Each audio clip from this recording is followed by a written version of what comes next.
You're listening to the Alliant Specialty Podcast, dedicated to insurance and risk management solutions and trends shaping the market today.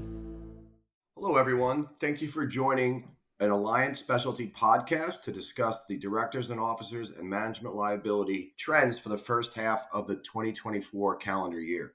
This is Tim Crowley, a Senior Vice President in Alliance Management and Professional Solutions Group. And joining us to launch into our discussion is Travis Barnett, First Vice President in our Management and Professional Solutions Group. So Travis, can you please give us a bit of an update on the public company D&O insurance landscape in the first half of this year? Absolutely, Tim, and thanks for the time to do this. So capacity so far remains quite robust. We saw a lot of insurers jump into the marketplace during the COVID years, starting right around the 2020 timeframe in 2021. From then, we haven't really seen any substantial consolidations or dropout in the capacity thus far. But we do see that there are quite a few insurers that are hungry for writing business, and even some that are now starting to tout larger capacity at times on certain risks, especially when they are more pristine risks. As far as what we're seeing from a pricing perspective, because of this capacity, we are actually seeing that pricing remains soft still, not to the tune that we saw in 2022 timeframe, but we are still seeing some decreases in premiums even on some of the tougher risks out there in the marketplace. The pricing is and decreases are more substantial for public companies that are newly public companies or that have had claims experiences in the recent past that have passed those trials from having the claims experiences. As far as retentions are concerned, they're largely stable. On occasion, we have seen some actually decreasing on occasion for those who are newly public, or we have seen some companies who have had some slightly higher retentions actually go out more on a proactive basis to try and reduce their retentions as well. And there is some cost to do so, but we have seen some insurers actually being willing to reduce retentions at times. And besides that, coverage is king in this regards, and we are seeing that there is a big push for differentiation amongst the insurers. And with that, we have seen a number of insurers who have not been open to providing coverages such as entity investigation or other types of coverages that have been around for a while, actually starting to provide those for a more economical additional premium, and at times even providing it for no additional premium at all. We do see that there is, again, an attitude amongst the insurers, an appetite for the insurers to try and differentiate themselves. We have seen some other newer products come onto the marketplace from a public company perspective to provide better coverage to allow them to continue hitting their goals from a premium perspective. So overall in the marketplace, we do find that it is very favorable for clients who are getting insurance and who are procuring it. And we do anticipate that this will continue through the rest of 2024. And it is a flip of a coin of when the marketplace might have some changes. As we know, in 2020, there was an inflection point with COVID that allowed them to start charging a substantial amount more and changing their underwriting guidelines. Thanks, Travis. Appreciate the comprehensive overview. It sounds like the market conditions for policyholders are still trending favorably, and hopefully we continue to see that for the balance of 2024. One item that you didn't mention, and maybe you could give us a little color on, is are you seeing the underwriters in Lloyd's of London becoming more competitive in the present landscape? Absolutely. We are actually seeing Lloyd's of London opening up a bit more to be more competitive. We are seeing them actually seeking deals out again. In conjunction with that, Tim, we are seeing that Bermuda is also starting to participate a little bit more aggressively as well in trying to get more U.S. domiciled business. Yeah, great. That's my experience as well. And I think you touched on the retentions a bit. One of kind of the lasting impressions of the hard market post-COVID era, I think, is that retention levels for public companies have kind of risen in a 5-6 year span, and minimums for retention levels seems to be in that $1 million to $1.5 million, even for some relatively smaller public companies. So similar experience as well. Moving on, I'd like to introduce everyone to Matt Green, a First Vice President in Alliance Management Professional Solutions Group located in Texas. And Matt's going to give us a little bit of insight specifically related to the oil and gas and energy sector.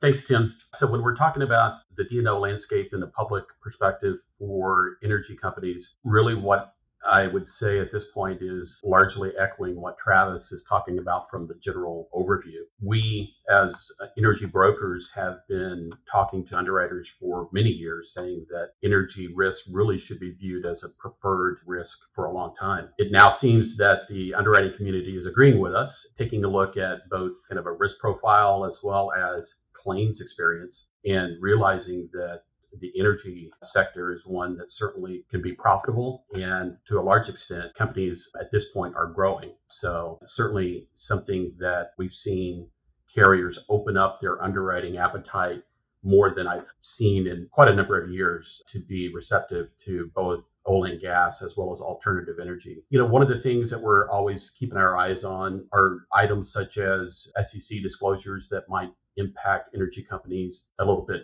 more directly than other sectors, such as the climate change disclosure regulations that passed earlier this year. Now they're in kind of a wait and see pattern due to litigation, but certainly if those climate change disclosures were to kind of hit, that's certainly one of the things that our clients and energy risk in general would want to take into account when it comes to their overall risk profile. Lastly, when we're talking about energy and kind of a risk profile overview, we do see some underwriters, particularly those that are non-US owned and perhaps owned by a European holding company, be a little bit more intrusive when it comes to exactly what particular companies are doing as respects their environmental and overall stewardship of environmental concerns. So that is something additionally that we're keeping our eye on, because that can impact not only current coverage that we may have with those carriers, but also if that really were to be widespread, might begin to contract the marketplace just a bit. Those are kind of some of the general thoughts, Tim, when it comes to energy. Great, Matt. Thanks for those careful insights. I know we'll be continuing to monitor and keep our eyes on all the developing trends in the oil and gas sector. So appreciate that insight. Let's go back to Travis for a second. Maybe you can give us a little bit of commentary on some of the securities class action trends that we experienced in the first 6 months of the year. There was a little more than 100 that were noticed during those first 6 months, and wanted to go back to you for a little bit of insight on what you're seeing.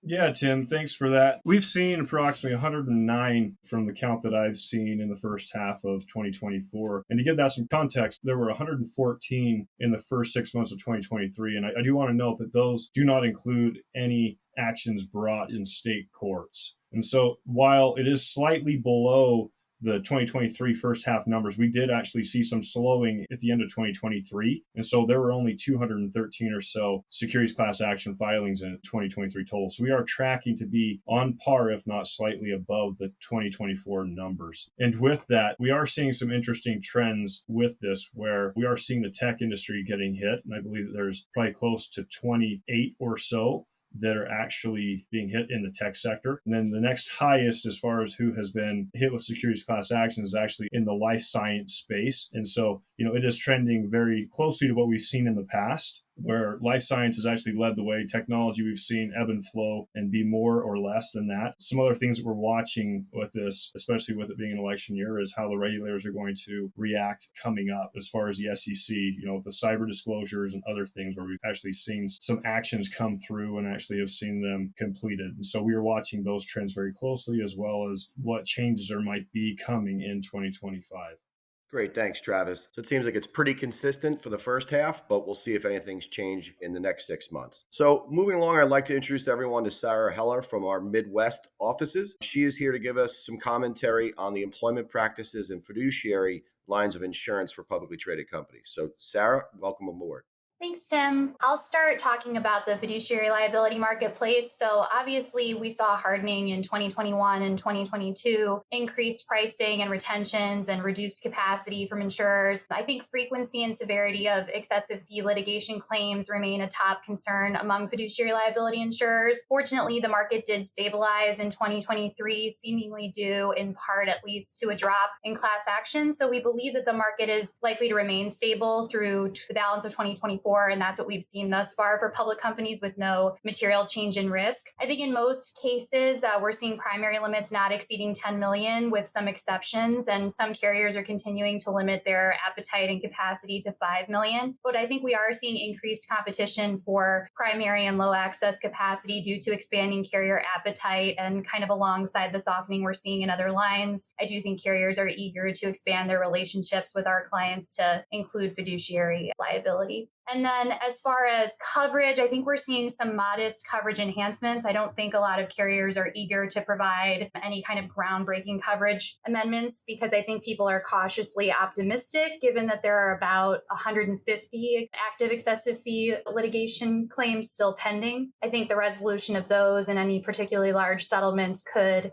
have a rebounding impact there on what we're seeing in fiduciary. As far as retentions, we do continue to see higher retentions, specifically for excessive fee claims or all forms of mass or class action claims. I think particularly for those insureds with plan assets exceeding 500 million. And we are, however, seeing some relaxing of those requirements from carriers, particularly for insureds with smaller plans, which is, I think, increasing competition as well. As far as pricing, I would say that conservatively, we're seeing renewal premiums in the range of sub 5 to plus 5%. It could be higher or lower dependent upon previous rate increases or corrections in renewal terms.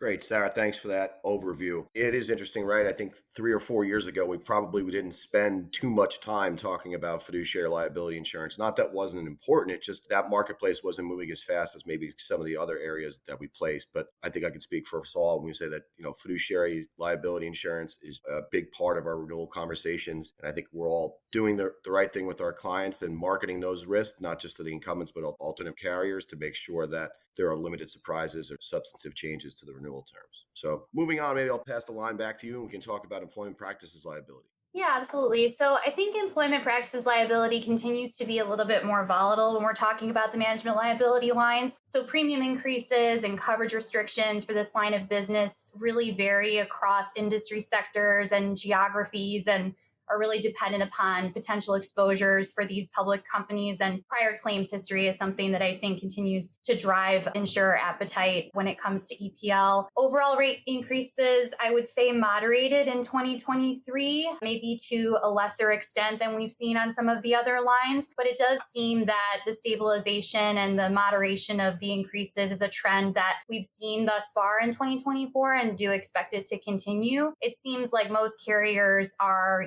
open for business and eager to see new submissions. So I think that will help to improve the overall climate. As far as capacity and coverage, I think domestic markets are continuing to provide lower limits. We obviously will still see $10 million on a primary basis for our public insureds. However, there are occasions, I think, for those smaller public risks as well, where carrier appetite is really limited to 5. And then on an excess basis, I think we are continuing to see a correction in the increased limit factors that were historically very competitive. For excess EPL risk, I think we are still seeing some correction there. As far as terms, I think restrictive terms still apply for companies with significant exposure in high-risk states, particularly California, New York, New Jersey, and then others, including Illinois. We're still seeing carrier restrictions with regard to employee privacy exclusions and biometrics exclusions. As far as retentions, carriers are continuing to seek separate retentions for mass or class action claims, especially in California. And increasingly, we're seeing carriers require a separate higher retention for highly compensated individuals in specific industries. As far as pricing, I think that conservatively, we're seeing flat renewals with incumbents upwards to 10%. Again, really dependent upon the controls that those insureds have in place and prior loss history.